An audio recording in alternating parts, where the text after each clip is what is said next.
Hello, everybody. Thank you so much for joining us today. We're just going to give it a couple seconds for everybody to roll in. I'm here with the beautiful Peyton Frank. And real quick, before we dive into anything, as everyone's filtering in, pull out your phone and follow us on Instagram. We're at Rock Paper Coin, and Peyton is at Peyton Frank, and it's Peyton. And Katie is going to post it in the comments in a second. So, Peyton, thank you so much for being here. I just want to tell everyone about how amazing you are. I was introduced to Peyton by Katie Kamali at Bridal Bliss and had the pleasure of meeting her in person at Engage a few months back.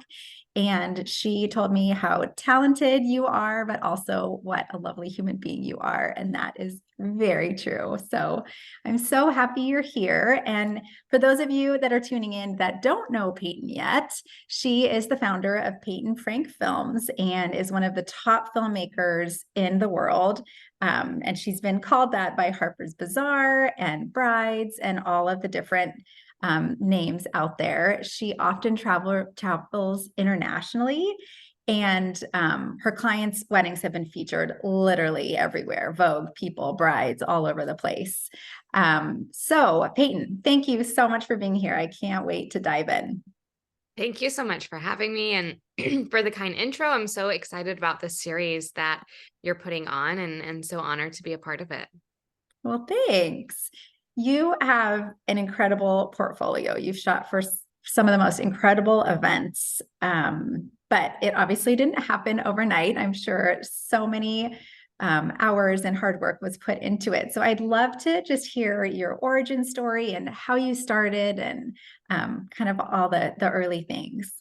Yeah, well, I was a student at a university in Fort Worth, TCU. Excuse me, and I was studying art history and philosophy. And originally, I thought I wanted to go to graduate school and follow that track, but I ended up completely randomly interning for a wedding planner in Fort Worth. Her name was Grit and Gold, and I just drove by Oh, that studio, and it was such a cute shop and such a fun name that I was like, what could that possibly be? I looked it up online and it was a wedding planning studio and they were looking for an intern. And I said, well, I'm in a sorority. I've hosted events. Like I could do that. So I applied and I met the owner and I started working for her my junior year of college. And it was just a oh, really fun, cool experience. I didn't know anything about weddings or events prior to that.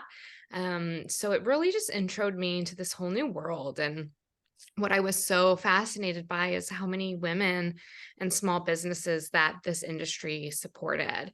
And I was just really inspired by that and thought, wow, like you can make a living doing something creative and fulfilling and working with other people and creatives and women. And it just really drew me in. So I decided ultimately I did not want to continue the path of wedding planning. I knew that pretty soon. It was such a fun experience. I got to, plan some of my own clients, while I was still in college, which was really cool. And just get so much experience, but all of the budgeting and the timelines and all of that just was not for me. So I really didn't know what I wanted to do, but I knew that I didn't want to go to grad school anymore. I knew that I wanted to get out into the world and work in this, creative capacity, whether that was weddings or not. So my last year of college, my last semester of college, I needed an extra elective credit in order to graduate. So I took photography, intro to photography, and no I way. found out that you had to buy your own camera. I showed up as the only one without a camera. And I was like, what? You have to buy a camera? It's like $12. So I bought a Canon 60D camera and a 50 millimeter lens. And at the time, I used a lot of my money from my job. And I was like, you know what? It's fine. I'll have this camera forever. It's fine. It'll be a good hobby. And little did I know, it would take me to where I am today. But I just loved that photography class and still knew that photography probably wasn't the path that I wanted to take, but I kept exploring it. I was fortunate enough to be able to move back home after I graduated and kind of just figure out what I wanted to do. I tried some experiential event marketing. That was too much like wedding planning. Moved on from that. And eventually one day I was taking photos for one of my friend's calligraphy workshops. And I kind of just looked down at my camera. And for the first time, I saw the little video mode button. And I had Oh my always taken gosh. videos as a really small child, like with whatever camcorder I had. And I was just in that moment, like, oh my gosh, like this is the kind of camera you can take a video on. I had no idea. And I immediately switched it to video mode, knew nothing about any of the settings, how to edit, any of that. But I was like, I'm making a video and I'm starting right now. And this is what I want to do is I want to make videos. So it kind of just evolved from there. And posted that online, and then someone else was like, well, you make a video of my workshop or of me for my website. And it just evolved from there until finally someone said, well, when are you going to film a wedding? And I said, film a wedding? I've never even seen a wedding video. I had met a few wedding videographers through my job, but I'd never ended up seeing the videos or thought much about it. But I said, what the heck, I'll try it, why not? And so I filmed that first wedding Oh for my gosh. free. Absolutely fell in love with being on the other side of things, away from the budgets, away from the timelines, and just being present and in the moment with the couple was really special and really meaningful. And to be able to capture those memories for a lifetime was just really exciting to me. So my second wedding, I was lucky enough to land a destination wedding Oh my gosh. in Mexico, and I had to rush a passport. I didn't have a passport. I had had one when I was a baby, but so yeah, that was my second wedding, and it never stopped from there. Wow. I've never heard that story. I love that so much. The little video button is so funny, Yeah. but do you Yeah. still have that Canon? I don't. I ended up Oh getting rid of no. it. I'm all Sony now. I thought about keeping it for, memory's sake, but I was like, this will better serve someone else. Oh my gosh. So what year did you start professionally? Yeah, so all of that was happening 2016, 2017. I'd say Okay. 2016 was my first wedding that I Okay. shot for free, and just Amazing. kind of learned everything from there. I love it. So what does a typical day look like for you now? Yeah, so it kind of depends if I'm traveling or not. I only take on a select number of weddings each year Okay. because I want to give them the time and attention they deserve. And also traveling, is a big commitment. Sure. I don't really control if that's, 1 to 2 weddings a month or if they're kind of all together. So this season, August and September were my busiest years. So right now I'm finishing up a few weddings of the year, but I'm spending time editing, I'm answering emails, I'm, you know, taking some time off during the week since I'm working through the weekend. I do like to, protect maybe the evening Good. or sneak out, on a weekday, just because I do think that that's really important to remind ourselves that, well, you just worked Friday and Saturday, you traveled all day Sunday, and you were backing up footage and organizing everything. So even though it's a weekday, treat Yeah. yourself to the evening or Good. something like that.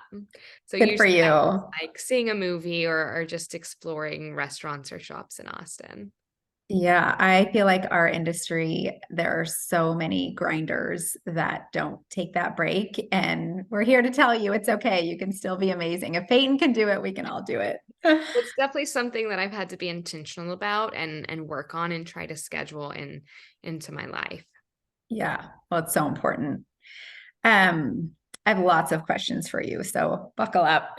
Um, anyone who looks at your work can tell that you have just incredible eye and style. So, has your aesthetic kind of been the same since you started, or has it shifted over time?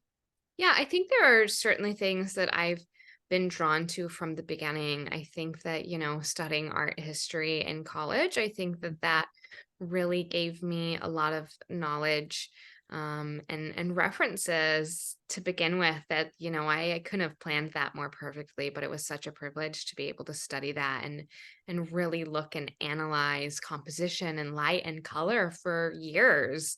So I think that that's been really helpful in helping me develop a style from the beginning. But of course, in the beginning, I was experimenting, especially with editing techniques and shooting techniques. In the beginning, I was trying different things out. And I think that that's so Right. important, to figure out, well, what do I love and what's resonating with, my clients, or what isn't, or what do I want to keep doing.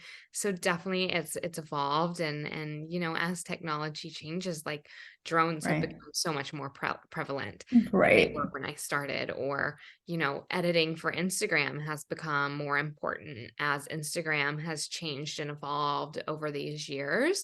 So I think that there is definitely like a sensibility of like style and composition and light and all of that. But over the years, technology, continues to advance, and it allows us to do Mhm. different things or to think about things in a different way. Yeah, yeah, totally.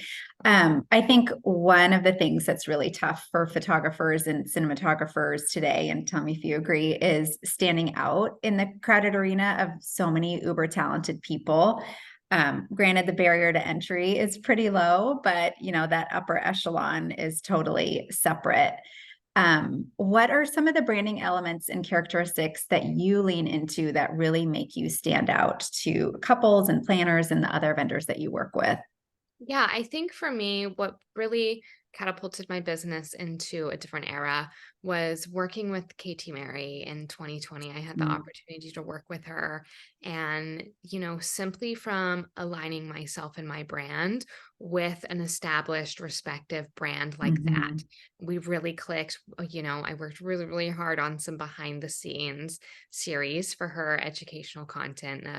Very Still some of cool. my work that I'm most proud of, just because I put so much, thought and effort into making this like kind of documentary series style behind the scenes Cool. of an editorial shoot with her.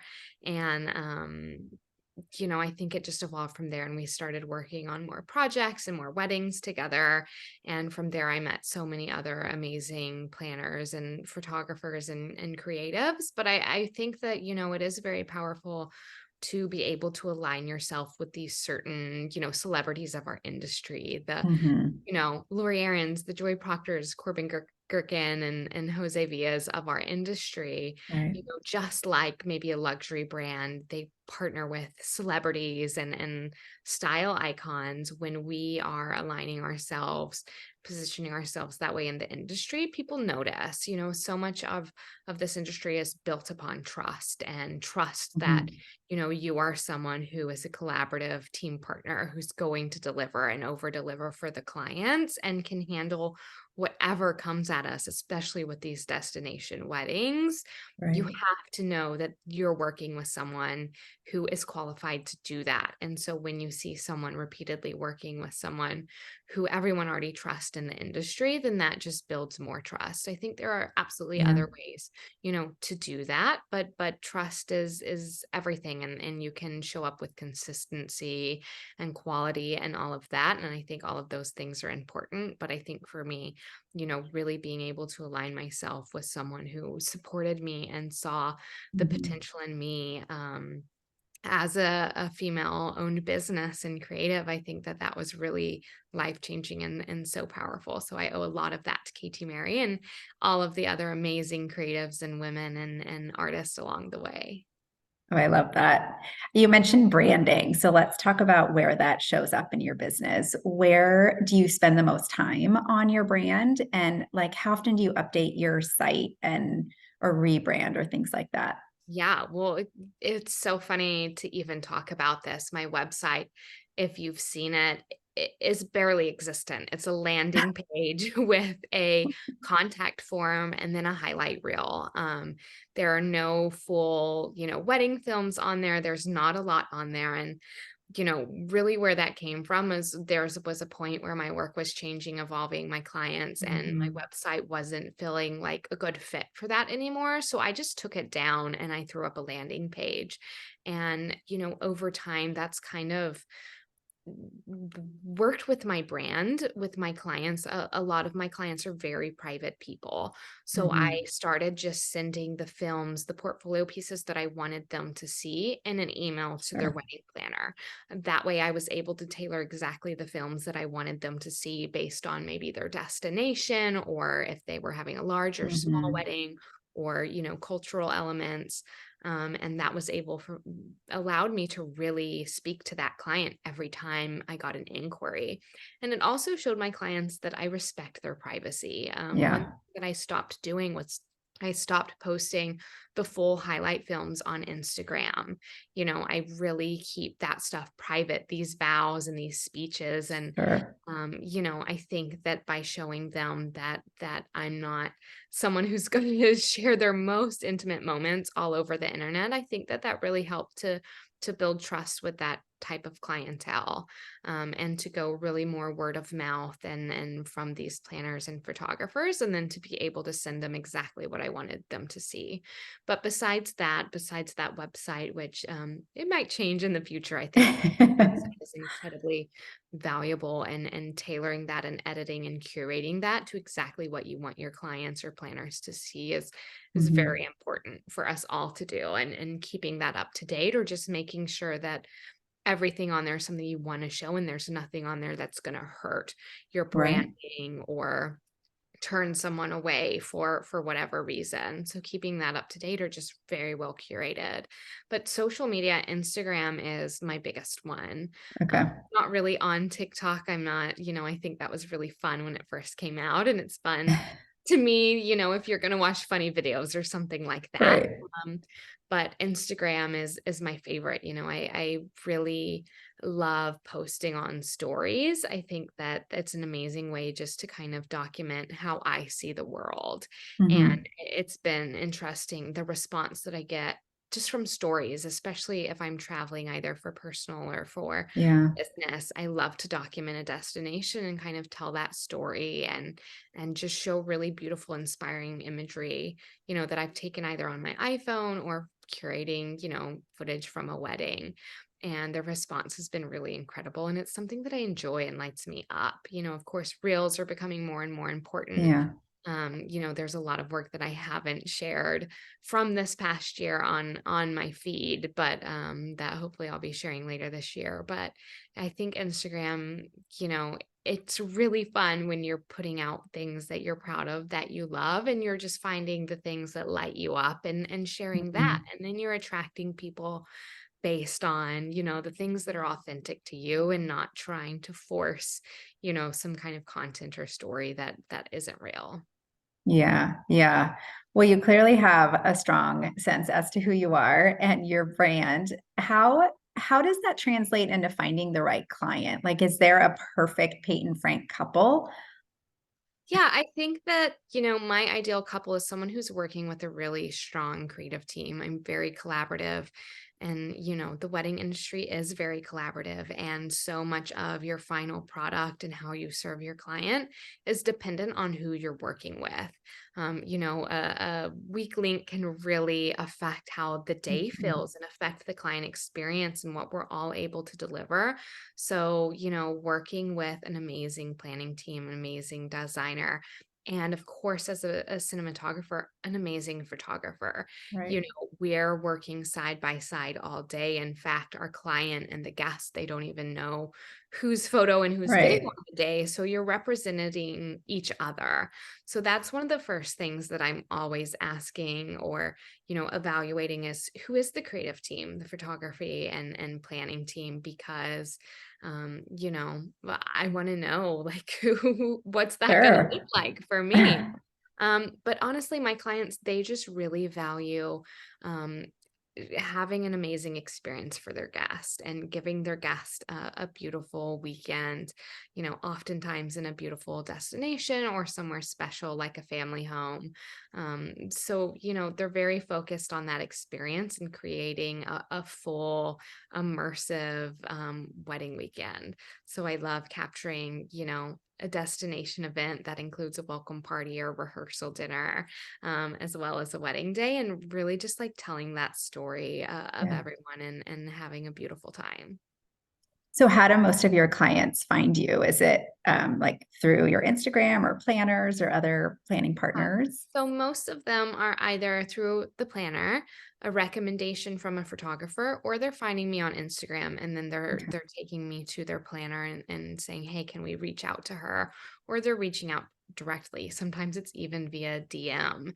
And we, set up an email or phone call. But yeah, I think that definitely Instagram, it's important for me to show the types of weddings that I want Yeah, to shoot because clients are looking and people are finding inspiration. They're sending it to their planning team. They're sharing it. And I think, Instagram, fortunately, is for me and for the other cinematographers watching, is valuing video more and more and more. yeah, As technology has advanced, we're able to produce really beautiful video in a way that wasn't previously possible, 10 totally. years ago. A camera that you're filming incredible video with is the same that you're taking photos with. Or I don't know Yeah. if you saw, the new Apple launch Yes. free chip, and then at the very end they reveal that the entire thing was shot on an iPhone. That is Wild. so powerful, and that's just showing you how technology is advancing and is giving us the power to create something from our pocket that used to take, a crew of 10, 20, 30, 40, 50 people to make. It's really incredible. It's wild. It's a lot of change in a short amount of time. So, Absolutely. So I think um, luckily we have so much power and creative freedom as cinematographers yeah. to be creative and show off what we can do and what we like to do. How many of your weddings would you say, or like what percentage has planners? All of them. Yeah, they Okay. all have planners. I can't remember the last time that I worked on a wedding that didn't have a planner. And I think, whatever the budget is, having a planner, it just is so crucial to how the wedding's going to flow that day, and how relaxed your client's going to be. And if there isn't a planner, someone is having to do that. So is that the photo and video Right. team? Is that the client? Like it will fall on someone. So yeah, absolutely all of my Right. weddings have planners now. Okay. And you've worked with some of the most sought after planners in the industry and designers. How did you go about creating those relationships? And you talked about KT Mary, who's, that's not her category, but she is, sought after, very well known. I'm sure she didn't just find you on Instagram and randomly recommend you to somebody. So I can't imagine that you reached out and tried to ask somebody to coffee. I'd love to hear how you kind of broke in. Yeah, so well, my introduction to KT was through a planner. Her name's Amanda I Slater, love it. Slater Events from Colorado, but does beautiful destination work. And it all comes down to the planners. These are people who are incredibly skilled at connecting people, and that's why they do what they do. So planners are everything. And I had my first opportunity to work with Easton Events at a Oh, beautiful wedding in the south of France with a collaboration with Matthew Robbins Designs as wow. well. And that was an opportunity that I knew was huge for me. She was a dream planner that I wanted to work with, and having that opportunity was so exciting to me.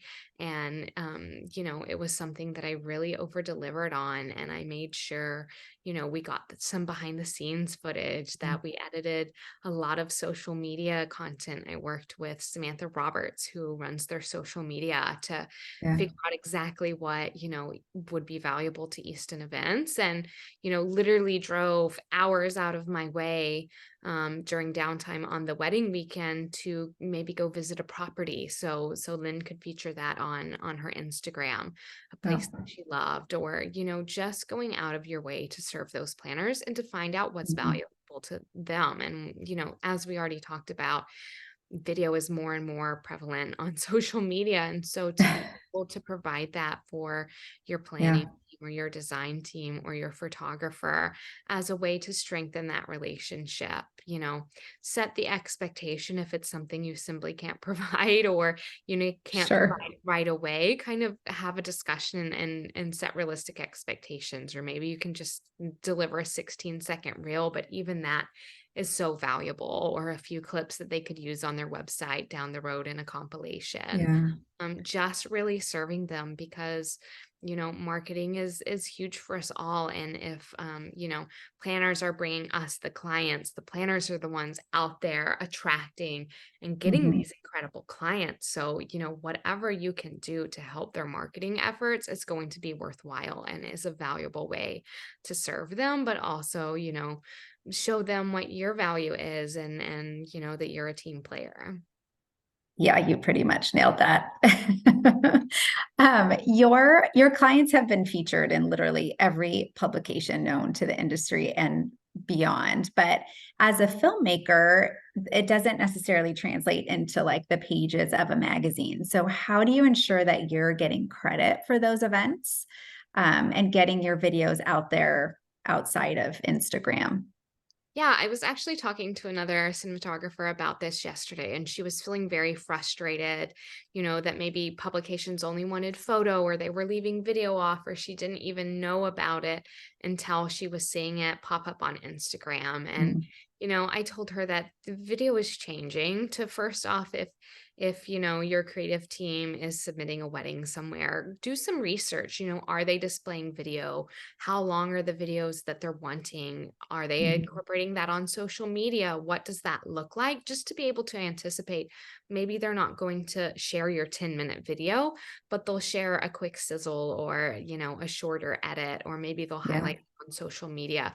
So really, researching and looking at that, and, reaching out to your creative team and saying, well, how can I provide something, or how can I help? Or if worse comes to worse and you've been left out, or they don't feature video online, maybe they are not just supporting video on their website, then just making a plan to roll that out on social media. I think that a coordinated rollout between creative partners is really, really powerful. So as things continue to change, and maybe websites are still catching up with how they feature video, or figuring that out, harness the power of a coordinated social rollout. So that way, when that mm, feature drops, you're all sharing reels. And as you know, now we can collaborate on video yeah, reels, and we're sharing it to stories, and, incorporating that in the storytelling alongside photo, or alongside a write up. I think that that's really powerful. I've learned a lot of that from working with Samantha Roberts, of just the power of that, and the yeah, impact that can have, where you see all of these people kind of sharing this wedding, and it includes video. So just having that conversation ahead of time, so that way you can, get your assets together. It takes us time, right. editors, to get that together, and to pick music, and to crop to Instagram. These things don't happen instantly or by themselves. So if you can kind of have that conversation ahead of time, or do that research ahead of time, you can already be prepared in your mind for, what kind of time commitment that's going to take, or what you'll need to do to best position yourself. Yeah. So how many weddings on average do you shoot per year? Yeah, so my ideal is anywhere from 12 to 15 in a year. Okay. Last year was an exception, because I was still making up for COVID Yeah. postponements. In October alone, I had 3 weddings that Oh were my gosh. 2020 postponements. So I ended up shooting 26 weddings. It Oh my gosh. really pushed me to, maximum capacity, but it was also really great, because it proved to myself that I can handle whatever is thrown at me. It felt like a huge achievement. And there were things that I had to implement out of necessity. I had to rely Mhm. on my assistant editors more to get things organized and ready for me to really only touch the things that I need to touch. And if it Okay. weren't for that pressure, maybe I wouldn't have done that, because it feels scary, even just to let go of just calling a wedding, or organizing a wedding, or syncing something, until you realize, what, it does not have to be my magical special hands and eyes that do some of these, just non-creative things. And so to be able to let go of that, and put systems and processes into place, was so invaluable. And now I have those implemented in my business. So now that I'm back to a normal year of 12 to 15 Mhm. events a year, things are freed up so that way I can still continue to just focus on the creative or building those Yeah, relationships that are that's so great. important. So I think that, out of that, a lot of good came. And also, it taught me that you have to be productive of your calendar, that you have to schedule, Right. time away or time to be re-inspired. You don't want to be pouring from an empty cup. You want to show up as your best self to serve those creative partners and those clients. Yeah. So tell me about your team. Do you have employees or contractors, or what does it Yeah. consist of? So I have one full-time employee. That's my mom. She's an administrative Oh, assistant. So she is handling things like paying invoices, working with my financial advisor, my accountant. She is, doing some email stuff, a lot of administrative stuff, as well as just like kind of helping me get prepped for a bunch of this travel. So she'll really help me mhm. all kind of put together like a packing list, and she'll pack things for me, Oh, clean my camera bag and charge batteries so when I get back, I can handle a quick turnaround, yeah.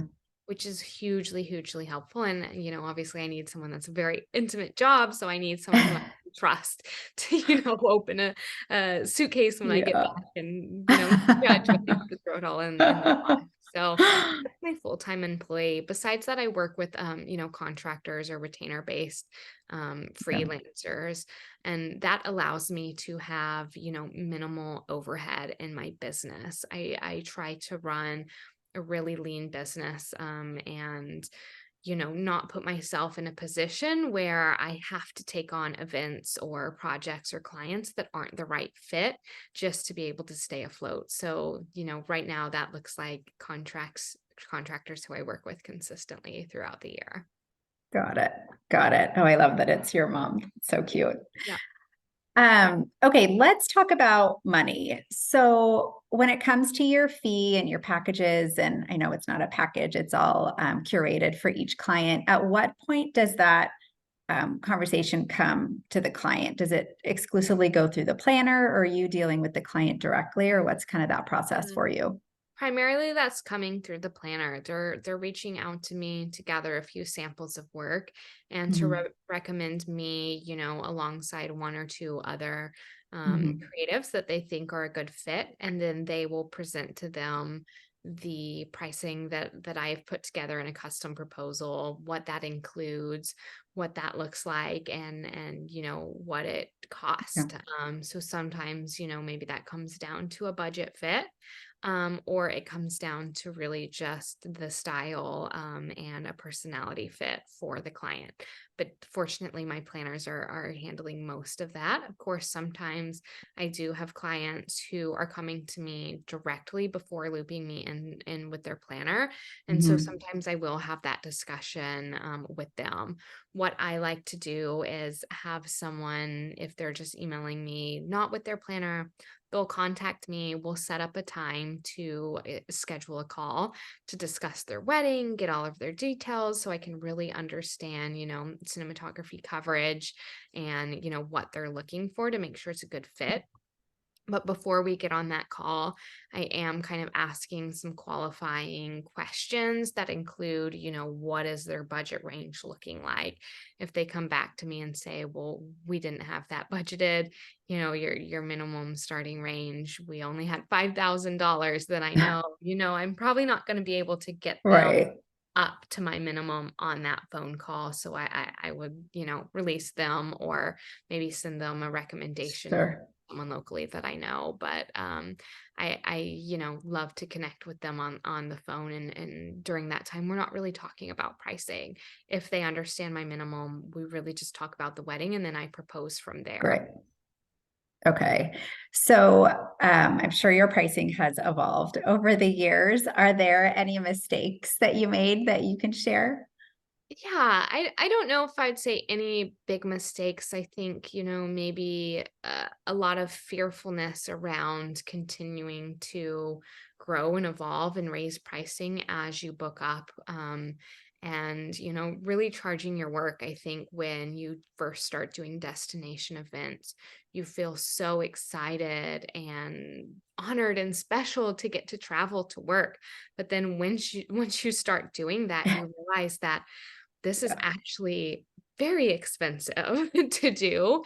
It's very much, a lot of work, a lot of variables that go into it, unexpected things arise. And, you can't do as many because it takes, 2 to 3 to 4 more days to do a destination event than it Mhm. takes to just, hop in the car and head to your local venue.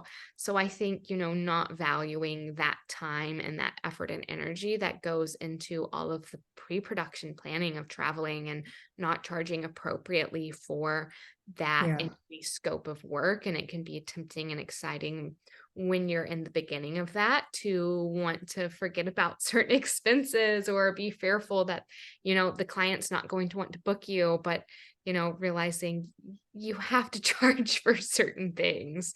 Right. That comes with, experience, and then just understanding what that, takes to get that job down. And you just have to let go of that mental like fear of, oh, it's too much, and just recognize those are hard costs and they're having a destination and Yeah. wedding, and that's just to be expected. That's part of it. Okay. What about clients? You mentioned privacy. You have a lot of private clients. What about like NDAs or people that don't want to do a photo release? Do you charge more for that, or how do you deal with those? Yeah, so when I first, kind of heard of this wasn't something that I knew about or was aware of when I heard this term NDA for the first time. So, when I got my first NDA inquiry or client, I was really recommended by a lot of industry professionals that I knew at that time to charge for this, that this is a loss of marketing for Yeah. yourself, that you're not going to be able to put this great wedding in your portfolio or share it on Instagram. And to me, that made a lot of sense to charge, anywhere from 5 to 10% or more, 20% for that loss of marketing and use.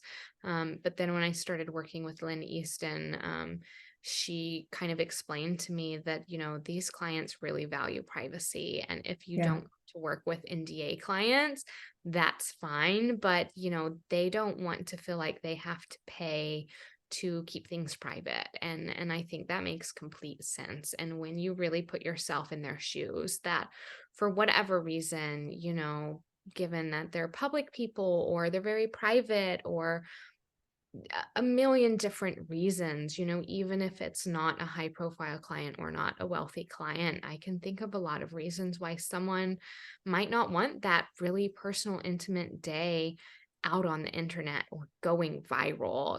I think as the internet changes and we see videos that can just really go viral and spin out of control online, you understand and can sympathize, that people want control of what's out there.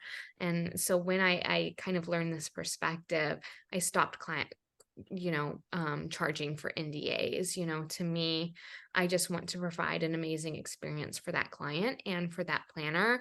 And that planner's trust is going to Mhm. be so much more Totally. valuable than posting to Instagram for, even if it gets so many views, it's like, well, who am I trying to attract? It's that planner. So I would rather focus on serving that Right. client and that planner and not charging for an NDA. And I will also say there have been so many times where a client gets back their preview and they might have signed an NDA, but what's the first thing they do? They post it Yeah. to Instagram. Totally. So fortunately, you never charged them for that, and now that, they're like, "Yes, please share everywhere. Why haven't you posted yet?" Then, that's not a weird situation that you're in. Of course, that's not Yeah. happening every time. You can't expect it. You have to expect that it will be private, but, providing your client with that control of what happens to, their faces and their voices and all of that, I think is Yeah. really important. Yeah, I also find a lot of clients, and this might be more planner or designer specific, they're fine with you using the imagery from their wedding as long as they're not in it or their names are not in it. So, if it's a planner that's coordinating this massive, beautiful event and you want the tablescapes or a room shot, it's not out of this world to ask, well, totally fine, keep everything private, but would it be okay if Yes. whatever? And 9 times out of 10, I think they'll say yes. Absolutely. I think that's always the first thing to try to negotiate. And, even if they say no in the beginning, chances are Mhm. they're going to be so excited and Yeah. they're totally happy with you to share that. Sometimes they're not. And, you just have Yeah. to respect that. And you know how amazing and beautiful it was. And you have that relationship with that creative team that you've built and provided great service to. Yeah. So you started professionally before the pandemic. So you've seen a lot of change between now and then. Do you have any tips or advice for business owners that haven't been doing it as long as you have? Yeah, I think just getting really clear on your vision for your business and, what you want your business to be able to provide for you as well. For me, I had a really clear vision of what I wanted. And I think, especially the pandemic, it makes you really reshift your priorities and your focus and forces you to get really clear on some things. So, getting clear on what your definition of success is for you and why it is you chose to have a business. Is it because you want flexibility or to set your own schedule or to do work that lights you up creatively? Well, remind yourself of that and focus on building that. If we're looking at everyone else and what they're doing and how they've structured their businesses without understanding their motivations or what they're really working towards, then we're going to be pulled in a million different visions that aren't our own. And so I think getting really clear on how you want your business to serve you and how you want to serve your clients and focusing on that. Of course, there's so much to learn from other people and you should immerse yourself in education and learning from people who have been there, before you or have more experience than you, Yeah. but ultimately taking what resonates with you most to build your own pathway and your own vision of success for your business and just staying really focused and clear with that. Very cool. Very cool. Well, I have a lot of questions, but a lot of other people have questions too. So I don't want to fill up all of our time. If you are listening and you have a question, feel free to post it. And if we don't get to it, I'll message you after the fact. But before we dive in, make sure that you're following us on Instagram. It's Rock Paper Coin and Peyton Frank. There are links in the comments. So please give us a follow. Okay, lots of questions, Peyton. Was there ever a time that you felt burnout? You already mentioned kind of the 2022 craze, but what did you do or what happened that helped you get through it? Yeah, for me, I think it's scheduling, time to downtime to fill up your creative bucket, or even just, scheduling time to do a project that maybe is different or gets you stuck. I've loved doing some editorial or fashion clients, or even just commercial corporate clients, like anything to kind of shake things up and get me thinking differently. And I apply those experiences as well as my travel and just personal life, seeing films in the theater, all of that to be able to fill my bucket and come back and provide creativity and the best experience I can for my clients.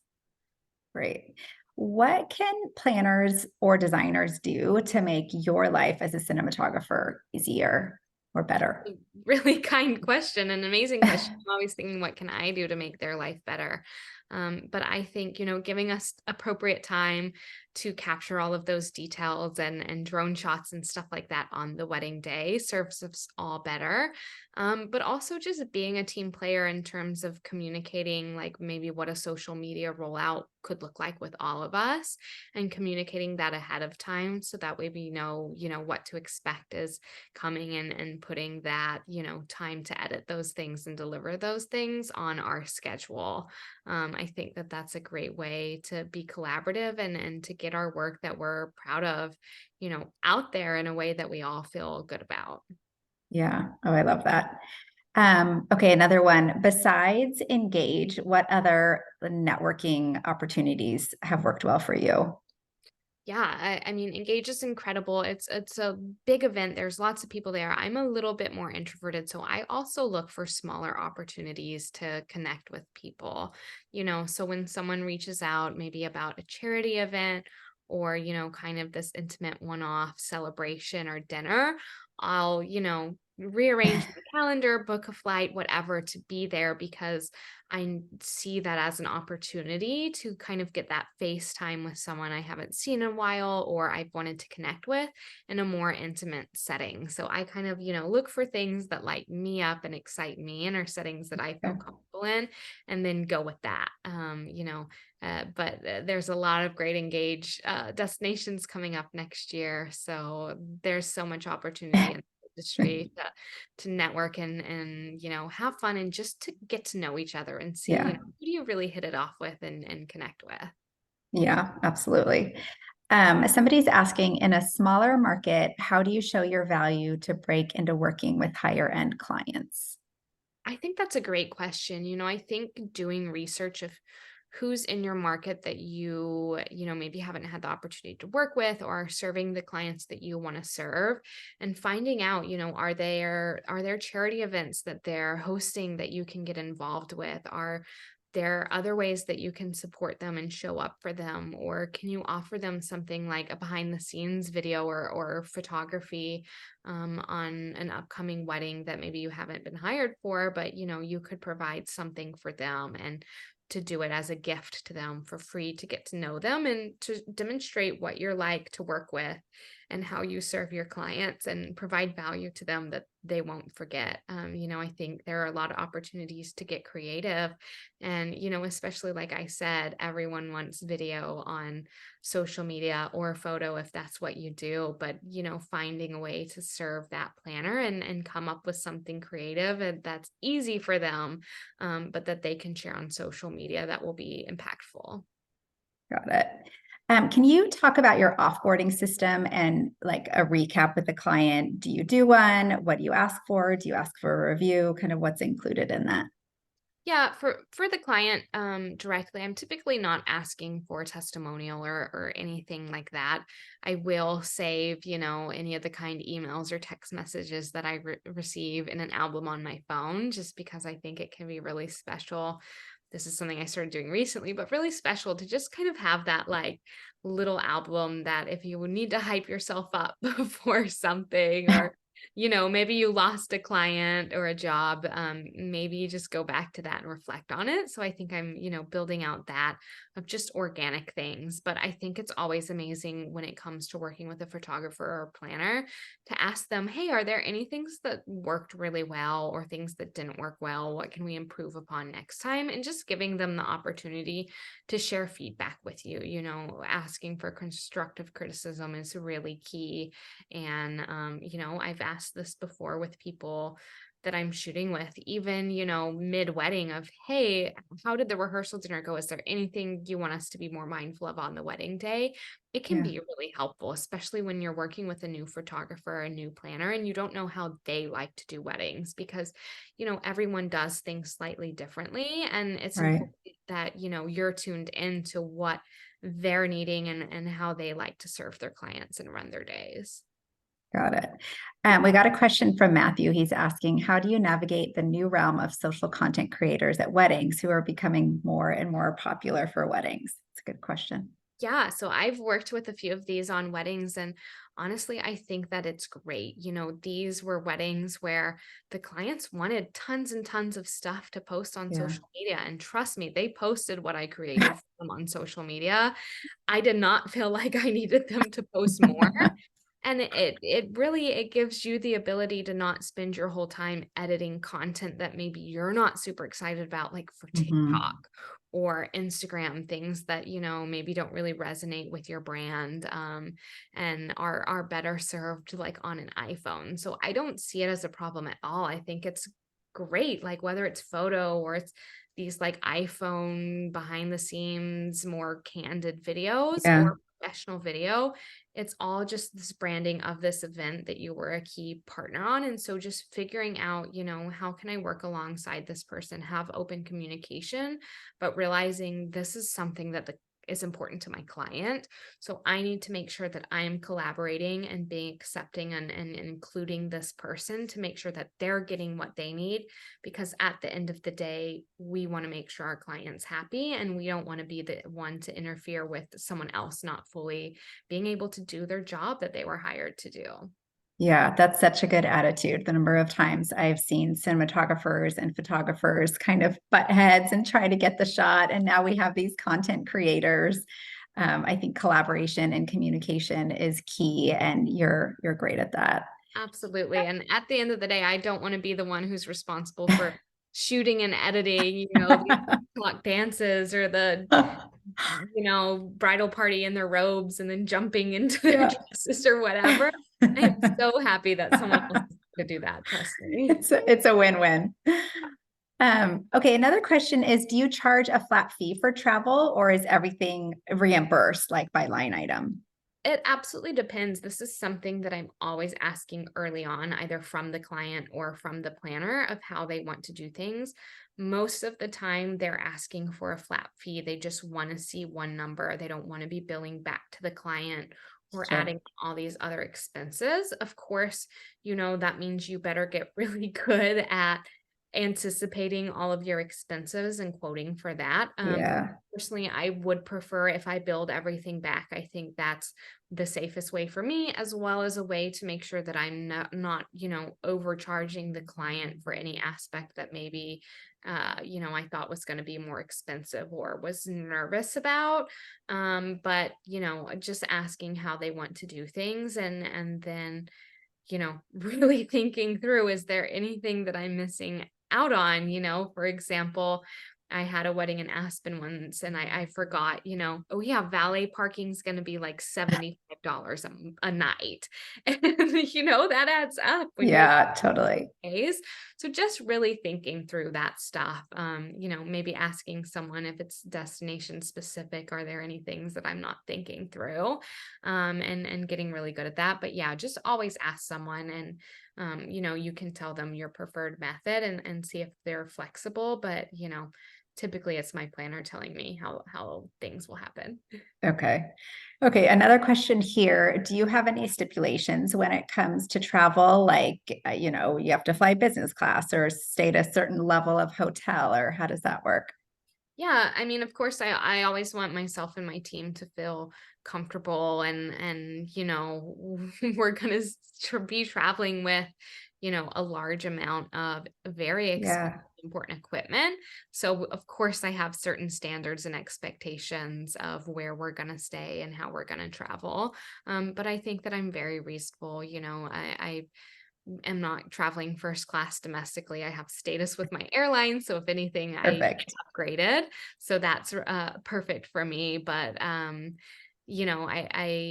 the one thing that is not negotiable for me is that I need to have time to get to an event early enough, Yeah, so that way I'm not worried if my flight is delayed or canceled, because we all know that that can happen. totally. So that's a non-negotiable for me. If they're trying to save an extra night or two of hotel, and have me like roll up on the day that I'm supposed to start shooting, no. I also need time to be able to scout, the venues and locations ahead of time, so that way I can be prepared of, what things are going to look like, and be like, maybe to shoot B-roll and to get those beautiful sunset drone footage, that I want to get ahead of time. Those parts of my process, the things that I need to do to either show up on time or show up prepared, or do, what I need to do a great job, those are not negotiable for me.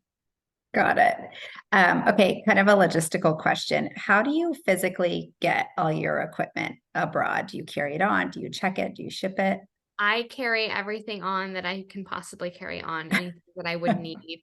I think that the biggest exception to that for me is tripods. Fortunately, tripods, I think, are one of the most important things to, purchase when you get to a destination. But I'm also Okay. always, talking with my team of, is there anything that you're checking? I need to kind of be aware of who has what. And then, of course, air tags are so important. Put those in all your bags. Oh, It's really, really great, especially if you have connecting flights. If you're missing a bag, Good idea. it's very helpful if you can say, no, look, it's here at this airport, or it's here at this airport. It's right over there. I know it. Just go look.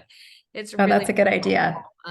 if you follow Steve with Sinclair and Moore, a wonderful planner and designer, Yeah. he had a huge fiasco with check bags and really advocated for, how important air tags are. And, I'll never forget that. They've been so helpful to me. So do that, put air tags and everything. Steve is one of our partners. We love him. Oh, He's so Steve. wonderful. Okay, we have time for one more question, and I'm glad that somebody asked this because this is always my favorite one. But do you have any horror stories you can share? Oh my goodness. I don't think that I have any horror stories. I think fortunately I have really amazing clients and vendor partners. The only thing that I can kind of think of that is something that's unexpected that now I think through is I've had times where, we're traveling with all of this gear and expensive stuff, and we're shooting multiple days of events, but I've showed up places where maybe there isn't somewhere secure to store our bags. And maybe it's in the far back of a catering tent Oh that's very gosh. hectic, or, on the street of New York City or something like that. And I've had to dedicate a team member of, hey, you are the garter of the photo and video equipment tonight. And they just kind of have to sit there and make sure, nothing's, walking away, or, when you're in a different country and you just show up and you have no idea where you are and at a venue, and where to keep your stuff. I think that that's one thing that fortunately we've never had an incident, but just kind of thinking through, well, where are we going to put all this stuff while we're working, and is it in a secure room? And if not, is there someone that can kind of babysit it, Gosh. because it's a bunch of stuff and it's easy for like one little lens to walk off, Yeah. and you might really need that the next day. So just kind of thinking through that and like preventing horror Yeah. stories from happening. One thing, Yeah, that's smart. I shot a wedding in Paris many, many years ago. It was a gorgeous wedding with Darcy Benicosa, and I made the mistake of solo shooting that because there were, My budgeting gosh. issues, and I really wanted a Paris wedding in my portfolio, and I was by myself and I had so much stuff that I had left some of my lighting gear on the streets of Paris. And then I Oh, remembered it God. like halfway into filming, the groom getting ready, and I ran down there, and fortunately it was still there. Oh my gosh. Like those Thank goodness. where sometimes you just need an extra set of hands to help you watch your stuff or get yourself to Right. and from. So yeah, not underestimating the power of just an assistant who can help Yes. manage the physical stuff that we have to haul around with us sometimes. Yes, that is a very, very good lesson. Peyton, thank you so much. I loved chatting with you today. You're a wealth of knowledge and you're just so lovely. So thank Oh, you for thank you. joining us. Thank you for the amazing, thoughtful questions and for having me. I'm so excited about your platform and for this series. Well, thank you. Everybody watching, make sure you follow us. Also, if you are not a RPC member yet and you want to give us a try, please do. You can use the code RPC NORA, NORA, and your first year of subscription is on me. So give us a try. Thank you, Peyton. I hope I will see you in person real soon. But until then, I will just be gawking over all of your beautiful artwork. Fine. Thank you so much. Thanks for Bye, having everybody. everyone who tuned in.